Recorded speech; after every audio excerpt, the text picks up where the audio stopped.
बता दें कि इस कॉन्क्लेव में ड्राफ्ट को तैयार करने वाले सभी सदस्य भी मौजूद होंगे और इस कॉन्क्लेव में प्रधानमंत्री नरेंद्र मोदी अपने विचार रखने वाले हैं कि आखिर इस नई शिक्षा नीति को लेकर के क्या कुछ पहलू है, क्या जो बिंदु इसमें नए डाले गए हैं, विकास को लेकर के शिक्षा के जरिए जो है बात की गई है, उस बिंदुओं को प्रधानमंत्री नरेंद्र मोदी रखने वाले हैं। चूंकि 34 साल के बाद ये नई नीति सामने आई है, तो ऐसे में लोगों के मन में भी बहुत सारे सवाल ऐसे हैं और इस शिक्षा नीति को लेकर के कहीं ना कहीं ये भी उम्मीद की जा रही है कि ये जब शिक्षा नीति जब लागू होगी तो देश में एक अलग ही नज़ारा देखने को मिलेगा। हालांकि प्रधानमंत्री नरेंद्र मोदी की बात की जाए तो उन्होंने पहले से ही ये कह रखा है कि उच्च शिक्षा में जब तक परिवर्तन नहीं होगा, क्योंकि देखिए परिवर्तन जो है वो प्रकृति का नियम है और परिवर्तन करने से ही जो भी चीज़ें हैं वो और बेहतर होती हैं। प्रधानमंत्री नरेंद्र मोदी का सीधे तौर पर ये कहना था कि परिवर्तन जो है वो प्रगतिशील करने के लिए बेहद ज़रूरी है और शिक्षा एक ऐसा क्षेत्र है जहाँ पर परिवर्तन करने से भी और बेहतर रास्ते जो है विकल्प जो है युवाओं के लिए खुल सकते हैं, जिसे लेकर के एक ड्राफ्ट तैयार करने की बात की गई थी। अगर 2014 की बात की जाए तो बीजेपी के मैनिफेस्टो में भी इस बात पर पुरजोर तरीके से जोर दिया गया था कि शिक्षा नीति को लेकर के बहुत लंबे समय से कोई भी परिवर्तन नहीं किया गया है और इस पर जोर देते हुए उन्होंने अपने मैनिफेस्टो में भी कहा था कि हम इस पर एक मजबूत और कुछ नया बेहतर लेकर के आएंगे। युवाओं के लिए उनके भविष्य के लिए ये ज़रूर मील का पत्थर साबित हुआ। बहुत समय से लंबा इंतज़ार हो रहा था, जिसके बाद अब ये ड्राफ्ट जो है कैबिनेट ने मंजूर किया। अब आज चूंकि कॉन्क्लेव का आयोजन किया गया है और आज प्रधानमंत्री नरेंद्र मोदी अपने विचार रखेंगे कि इस नई शिक्षा नीति को लेकर के भविष्य कैसा होगा, रिसर्च में इसे लेकर के किस तरह से होगा। तो अब से थोड़ी ही देर में प्रधानमंत्री नरेंद्र मोदी संबोधन करेंगे। साथ ही साथ आपको थोड़ा सा एक ब्रीफ मैं दे देती हूँ कि नई शिक्षा नीति में क्या क्या नए बिंदु जो है इंक्लूड किए गए हैं। इसमें ये कहा गया है कि 5वीं कक्षा के जो बच्चे हैं उनको अब जो है स्थानीय भाषा में पढ़ाया जाएगा, यानी जो बच्चे ज़्यादा कंफ्यूज होते हैं, क्योंकि जो इंग्लिश भाषा का ज़्यादा प्रयोग होता है, किसी भी आप प्राइवेट स्कूल में देखिएगा अंग्रेज़ी को हमारे देश में इतना ज़्यादा महत्व दिया जाता है कि आजकल के जो छोटे छोटे बच्चे हैं, क्योंकि घर का एनवायरनमेंट जो दूसरा होता है, घर में हम हिंदी भाषा बोलते हैं, अपने मातृभाषा भी बोलते हैं, तो बच्चों को अचानक से ही सिर्फ और सिर्फ इंग्लिश में पढ़ाना या दूसरी किसी भी भाषा में पढ़ाना उनके लिए थोड़ा सा कहीं ना कहीं उनके लिए थोड़ा कठिन हो जाता है। तो इसी को देखते हुए जो है लगातार जो है इस पर भी बातचीत की जा रही थी। चलिए प्रधानमंत्री नरेंद्र मोदी जो है उनके संबोधन में हम जानेंगे कि वो क्या कुछ खास कहने वाले हैं। नेशनल एजुकेशन पॉलिसी, राष्ट्रीय शिक्षा नीति में बहुत महत्वपूर्ण भूमिका निभाने वाले देश के जाने माने वैज्ञानिक डॉक्टर कस्तूरीरंगन जी और उनकी टीम इस सम्मेलन में भाग ले रहे वाइस चांसलर्स, अन्य सभी शिक्षाविद, सभी महानुभाव, आप सभी का बहुत बहुत अभिनंदन। नेशनल एजुकेशन पॉलिसी, राष्ट्रीय शिक्षा नीति के संदर्भ में आज का ये इवेंट बहुत ही महत्वपूर्ण है। इस कॉन्क्लेव से भारत के एजुकेशन वर्ल्ड को नेशनल एजुकेशन पॉलिसी, राष्ट्रीय शिक्षा नीति के विभिन्न पहलुओं के बारे में विस्तृत जानकारी मिलेगी। जितनी जानकारी और ज्यादा जानकारी ज्यादा स्पष्ट होगी, फिर उतना ही आसान इस राष्ट्रीय शिक्षा नीति का इम्प्लीमेंटेशन भी होगा। साथियों, 3-4 साल के व्यापक विचार विमर्श के बाद लाखों सुझावों पर लंबे मंथन के बाद राष्ट्रीय शिक्षा नीति को स्वीकृत किया गया है। आज देश भर में इसकी व्यापक चर्चा हो रही है। अलग अलग क्षेत्र के लोग, अलग अलग विचारधाराओं के लोग अपने व्यूज दे रहे हैं, राष्ट्रीय शिक्षा नीति को रिव्यू कर रहे हैं। ये एक हेल्दी डिबेट है। ये जितनी ज्यादा होगी उतना ही लाभ देश की शिक्षा व्यवस्था को मिलेगा। ये भी खुशी की बात है कि राष्ट्रीय शिक्षा नीति आने के बाद देश के किसी भी क्षेत्र से, किसी भी वर्ग से ये बात नहीं उठी कि इसमें किसी तरह का बायस है या किसी एक तरफा कोई झुकाव है। ये एक इंडिकेटर भी है कि लोग बरसों से चली आ रही एजुकेशन सिस्टम में जो बदलाव चाहते थे वो उन्हें देखने को मिले हैं। वैसे कुछ लोगों के मन में ये सवाल आना बहुत स्वाभाविक है कि इतना बड़ा रिफॉर्म कागज पर तो कर दिया, लेकिन इसे जमीन पर कैसे उतारा जाएगा? यानी अब सबकी निगाहें इसके इम्प्लीमेंटेशन की तरफ है। इस चैलेंज को देखते हुए व्यवस्थाओं को बनाने में जहां कहीं कुछ सुधार की आवश्यकता है, वह हमें सबको मिलकर के करना है और करना ही है। आप सभी राष्ट्रीय शिक्षा नीति के इम्प्लीमेंटेशन में और उस काम में सीधे तौर पर जुड़े हैं और इसलिए आप सबकी भूमिका बहुत ज्यादा है, बहुत अहम है। जहां तक पॉलिटिकल विल की बात है, मैं पूरी तरह कमिटेड हूं, मैं पूरी तरह आपके साथ हूं। साथियों, हर देश अपनी शिक्षा व्यवस्था को अपनी नेशनल वैल्यूज के साथ जोड़ते हुए अपने नेशनल गोल्स के अनुसार रिफॉर्म्स करते हुए आगे बढ़ता है। मकसद ये होता है कि देश का एजुकेशन सिस्टम अपनी वर्तमान और आने वाली पीढ़ियों को फ्यूचर रेडी रखे, फ्यूचर रेडी करें। भारत की नेशनल एजुकेशन पॉलिसी, राष्ट्रीय शिक्षा नीति का आधार भी यही सोच है। राष्ट्रीय शिक्षा नीति 21वीं सदी के भारत की, नए भारत की फाउंडेशन तैयार करने वाली है। 21वीं सदी के भारत को हमारे युवाओं और हमारे युवाओं को जिस तरह की एजुकेशन की जरूरत है, जैसी स्किल्स चाहिए, राष्ट्रीय शिक्षा नीति पर इन बातों पर विशेष फोकस है।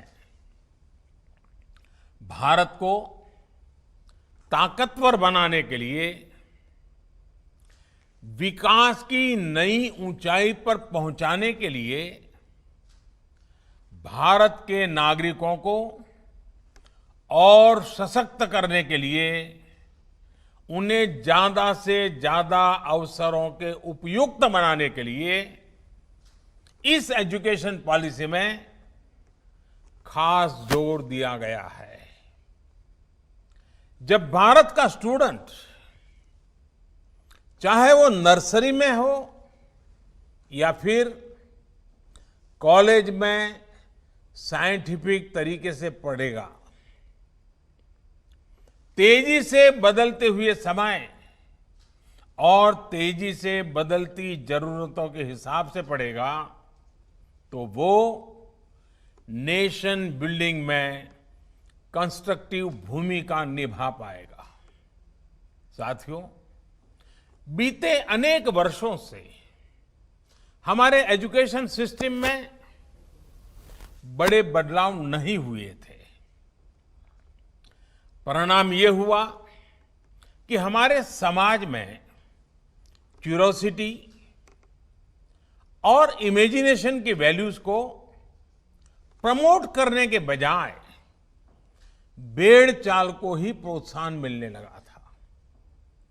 कभी डॉक्टर बनने के लिए होड़ लगी, कभी इंजीनियर बनाने की होड़ लगी, कभी वकील बनाने की होड़ लगी। इंटरेस्ट, एबिलिटी और डिमांड की मैपिंग किए बिना होड़ लगाने की प्रवृत्ति से एजुकेशन को बाहर निकालना जरूरी था। हमारे स्टूडेंट्स में, हमारे युवाओं में क्रिटिकल थिंकिंग और इनोवेटिव थिंकिंग विकसित कैसे हो सकती है जब तक हमारी शिक्षा में पैशन ना हो, फिलॉसफी ऑफ एजुकेशन ना हो, पर्पज ऑफ एजुकेशन ना हो।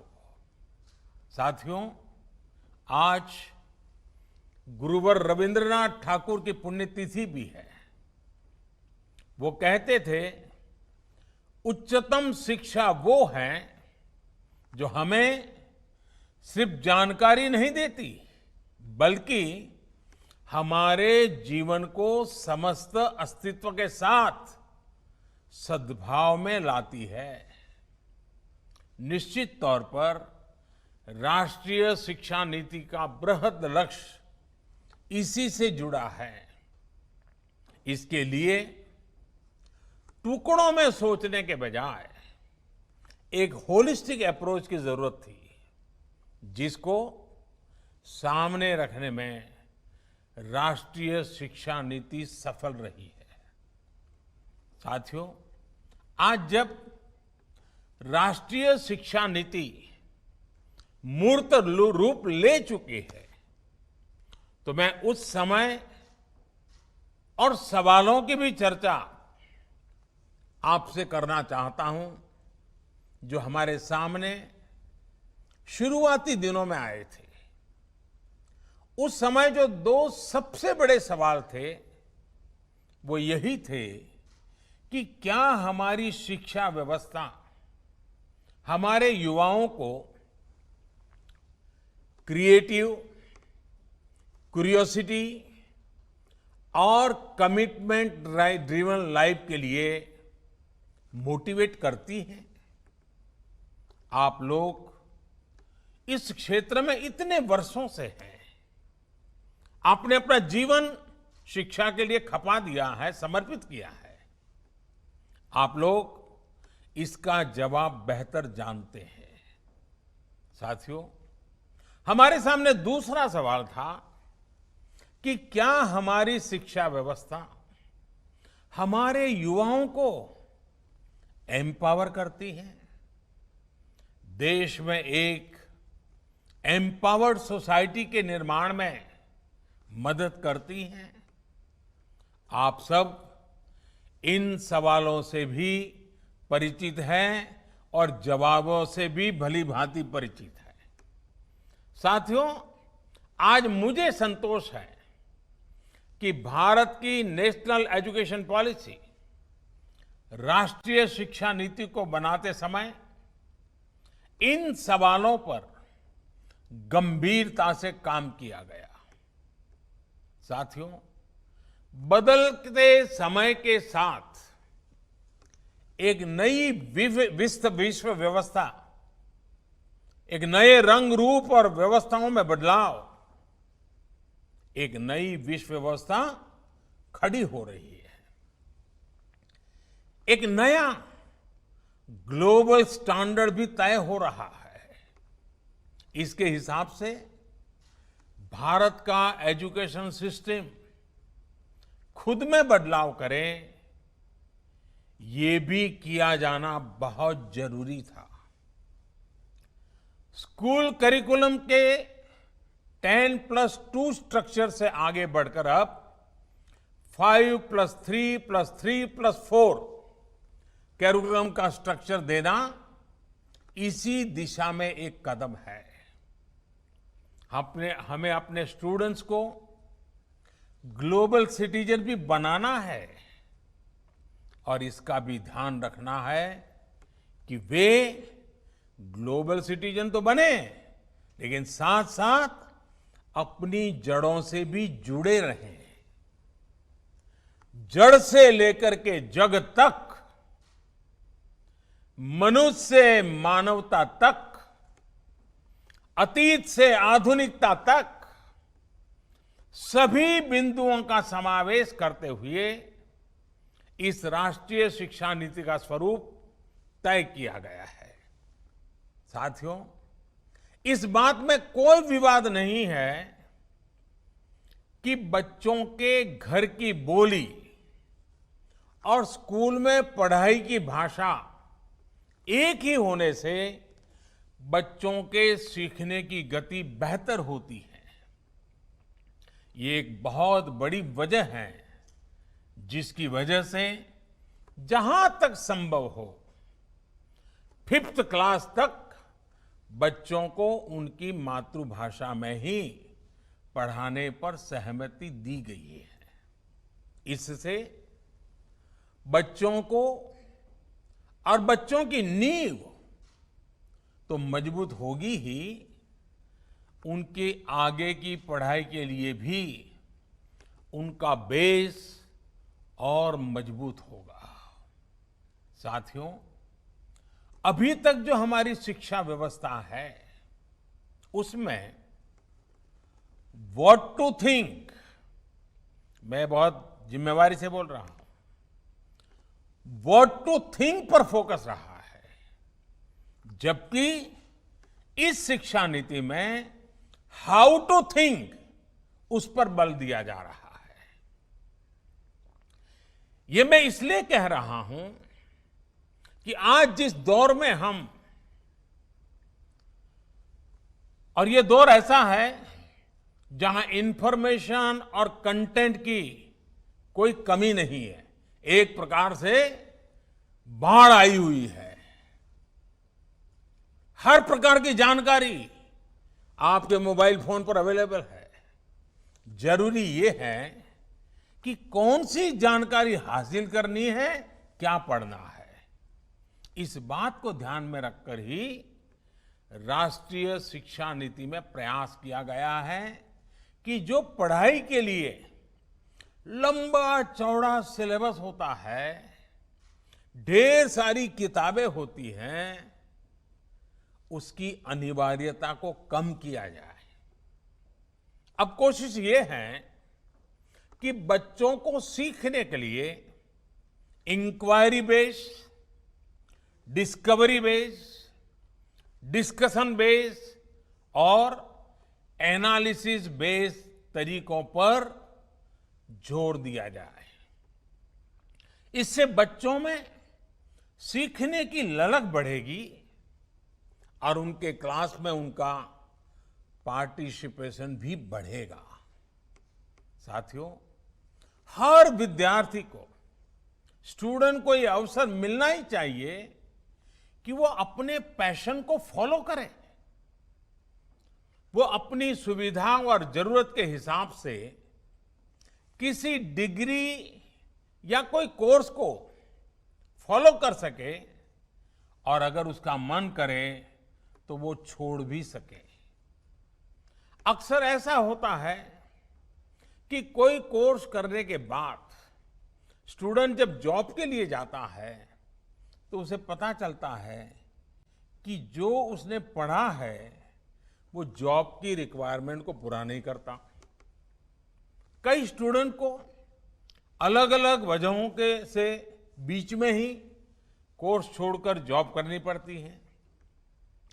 ऐसे सभी स्टूडेंट्स की जरूरतों का ख्याल रखते हुए मल्टीपल एंट्री एग्जिट का ऑप्शन दिया गया है। अब स्टूडेंट वापस अपने कोर्स से जुड़कर अपनी जॉब रिक्वायरमेंट के हिसाब से ज्यादा इफेक्टिव तरीके से पढ़ाई कर सकता है, लर्न कर सकता है।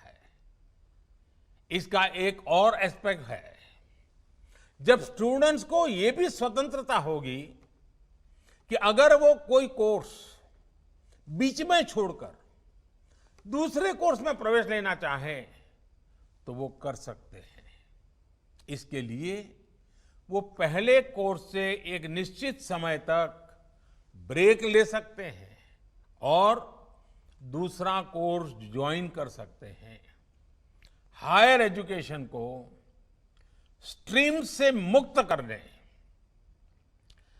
मल्टीपल एंट्री और एग्जिट क्रेडिट बैंक के पीछे यही एक बहुत लंबे दूर की सोच के साथ हम आगे आए हैं। हम उस एरा की तरफ बढ़ रहे हैं जहां कोई व्यक्ति जीवन भर किसी एक प्रोफेशन में ही नहीं टिका रहेगा। बदलाव निश्चित है, मान के चलिए, और इसके लिए उसे निरंतर खुद को रीस्किल और अपस्किल करते रहना ही होगा।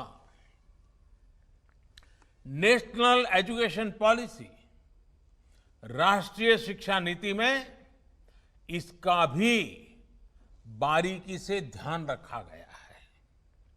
साथियों, किसी भी देश के विकास में एक बड़ी भूमिका रहती है समाज के हर तबके की गरिमा, उसकी डिग्निटी। समाज का कोई व्यक्ति कोई भी काम करता हो, कोई निम्न नहीं होता है। हमें ये सोचना चाहिए कि भारत जैसे सांस्कृतिक रूप से समृद्ध रहे देश में ये बुराई कहां से आई?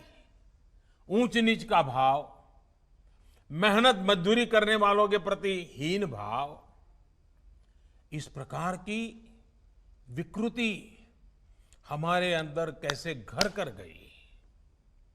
इसकी एक बड़ी वजह रही है कि हमारी एजुकेशन का समाज के इस तबके के साथ एक डिस्कनेक्ट रहा।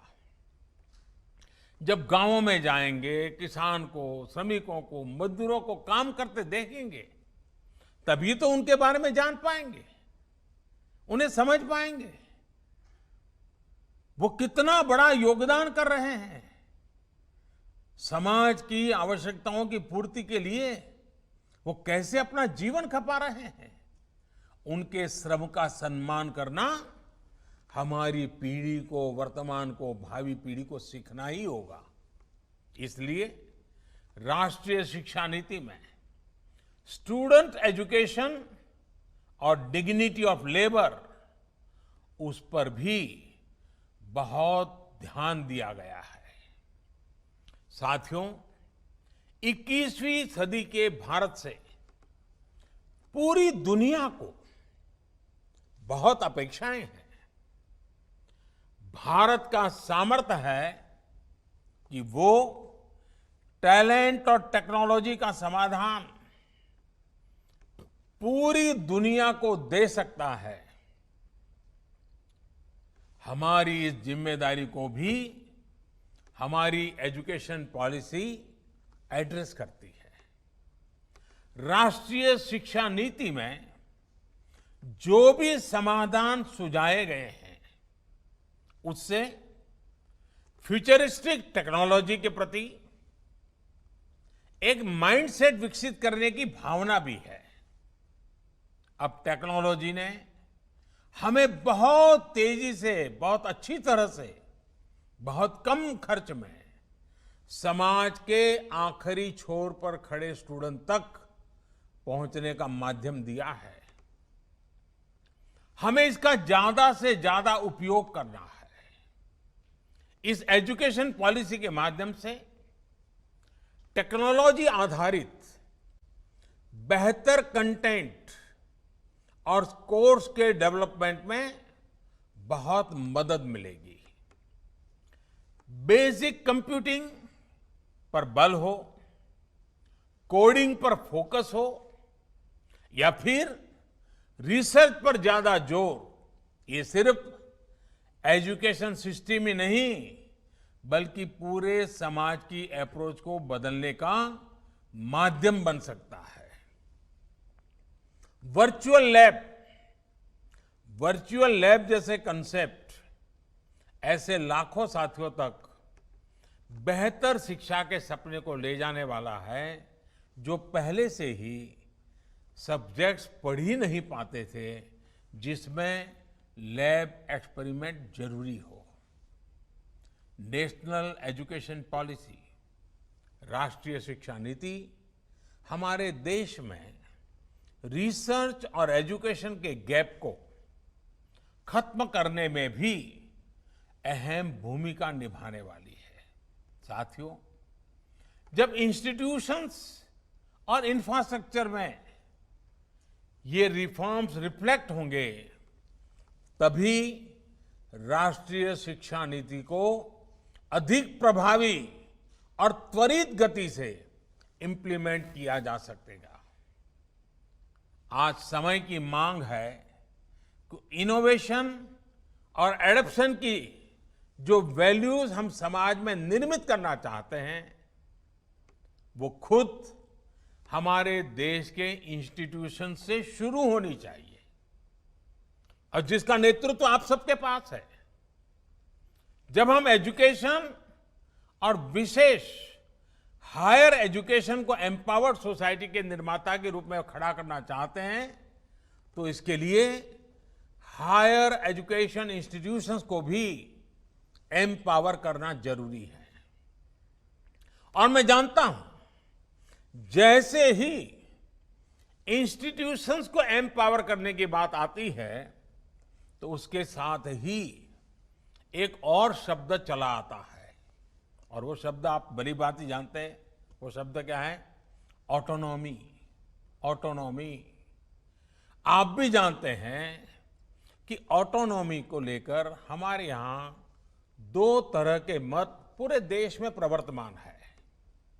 एक कहता है कि सब कुछ सरकारी नियंत्रण से पूरी सख्ती से चलना चाहिए, तो दूसरा कहता है कि सभी संस्थानों को बाय डिफॉल्ट ऑटोनॉमी मिलनी चाहिए।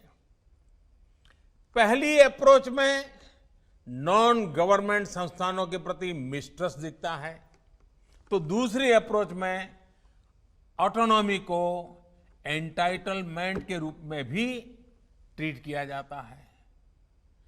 गुड क्वालिटी एजुकेशन का रास्ता इन दोनों के बीच में से ही निकलता है, दोनों मतों के मध्य से ही निकलता है। जो संस्थान क्वालिटी एजुकेशन के लिए ज्यादा काम करे, उसको ज्यादा फ्रीडम से रिवॉर्ड किया जाना चाहिए। इससे क्वालिटी को एनकरेजमेंट मिलेगा और सबको ग्रो करने के लिए इंसेंटिव भी मिलेगा। नेशनल एजुकेशन पॉलिसी, राष्ट्रीय शिक्षा नीति आने से पहले हाल के वर्षों में आपने भी देखा है कि कैसे हमारी सरकार ने अनेकों इंस्टीट्यूशंस को ऑटोनॉमी देने की पहल की है।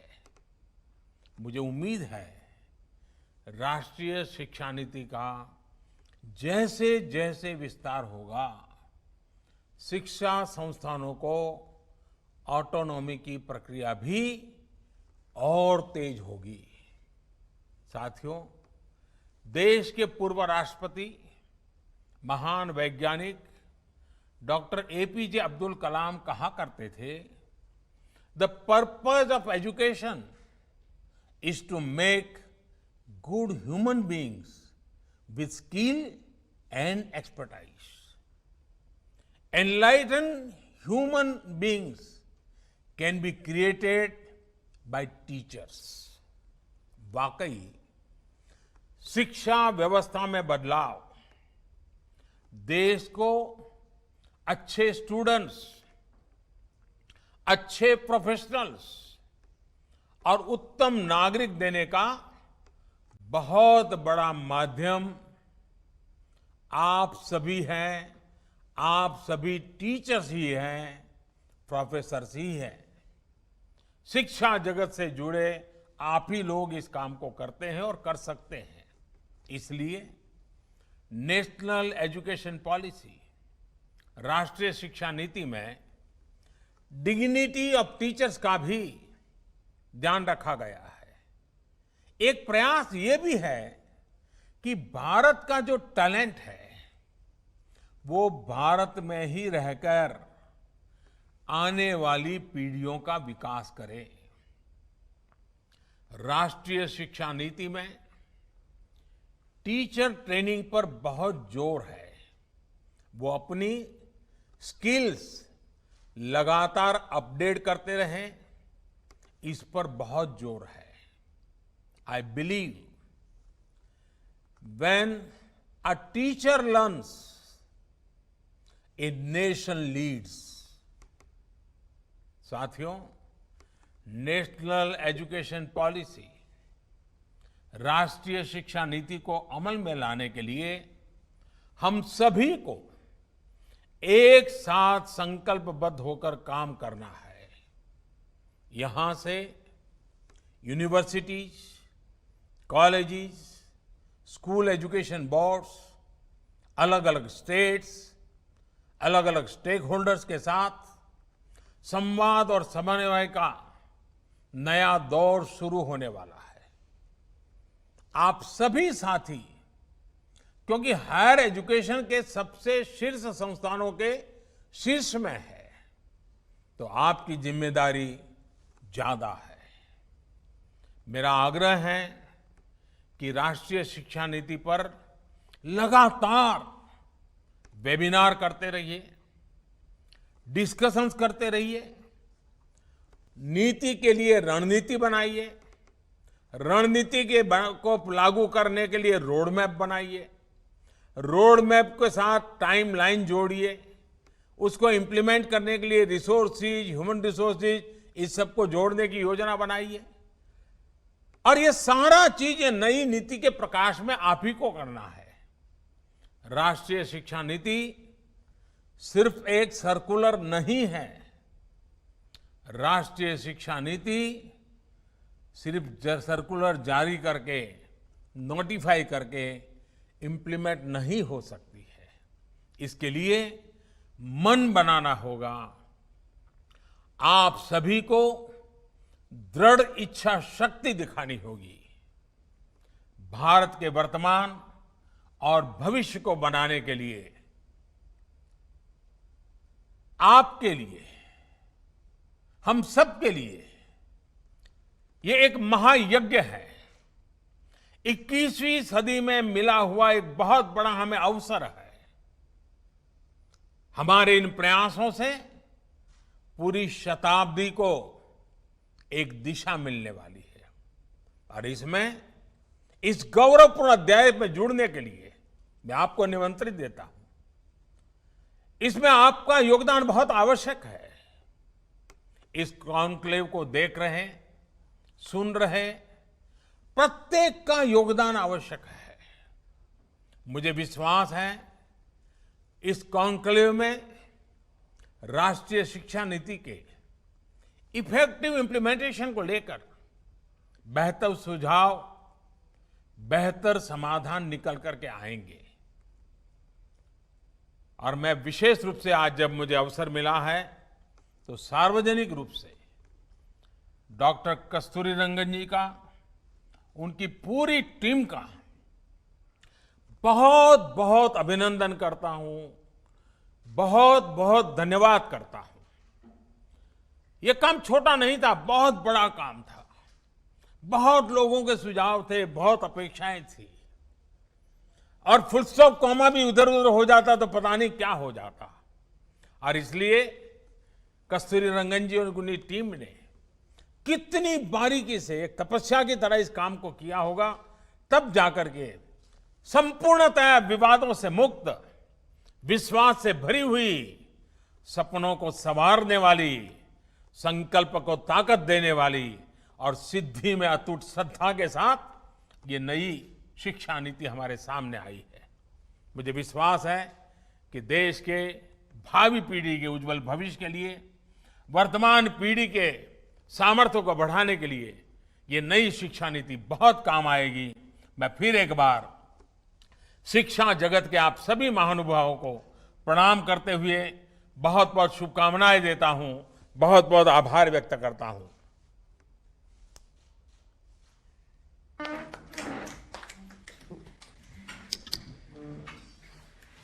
बहुत बहुत धन्यवाद प्रधानमंत्री जी। वो चाहे जराइम की दुनिया की हो या हो खेल के मैदान की, यूपी की